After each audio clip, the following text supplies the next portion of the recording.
मृत्यूपत्र कसे करावे, मृत्यूपत्राची नोंदणी कशी करावी, मृत्यूपत्र रद्द करता येते का, मृत्यूपत्र कोऱ्या कागदावरती लिहिले जाऊ शकते का, अशा अनेक प्रश्नांची उत्तरे आज आपण बघणार आहोत. वडिलोपार्जित संपत्तीचे वितरण वारसाने पुढे पुढे चालत राहते, पण जी संपत्ती स्वअर्जित आहे म्हणजे स्वकष्टाने कमवलेली संपत्ती आहे, ती संपत्ती देण्याचा अधिकार फक्त आणि फक्त ज्याने ती संपत्ती कमवलेली आहे त्याच व्यक्तीला आहे. मग स्वतः संपत्ती कमवलेल्या व्यक्तीचा जर मृत्यू झाला तर त्यांचा वारस पुढे कोण होणार याच्यावरून त्यांच्या वारसांमध्ये परत वाद निर्माण होऊ शकतात.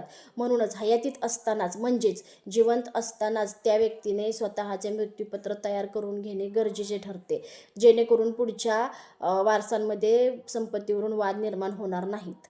तर आता आपण बघू मृत्यूपत्राबाबतचे सर्व प्रश्नांची उत्तरे. सगळ्यात आधी मृत्यूपत्र कोऱ्या कागदावरती लिहिले तर चालते का, तर याचे उत्तर आहे हो. मृत्यूपत्र तुम्ही कोऱ्या कागदावरती तयार करू शकता, अगदी वहीच्या पानावरतीही तुम्ही मृत्यूपत्र लिहू शकता. मृत्यूपत्र स्टॅम्प पेपर किंवा विशिष्ट प्रकारचाच कागद असावा असे कोणतेही निर्देश शासनाकडून नाहीये. पुढचा प्रश्न आहे मृत्यूपत्र टायपिंग करून घेतलेले असावे का, याचे उत्तर आहे नाही.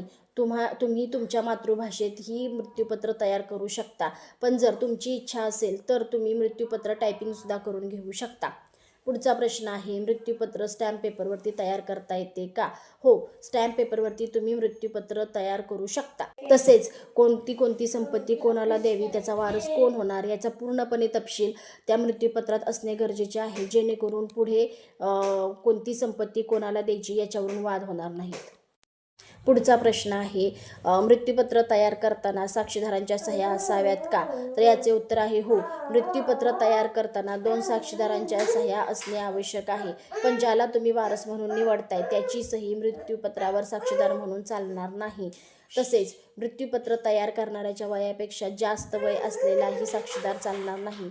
वय कमी असलेला साक्षीदार असणे गरजेचे आहे, कारण मृत्यूपत्र तयार करणाऱ्याच्या मृत्यूनंतर त्या मृत्यूपत्राची अंमलबजावणी केली जाते.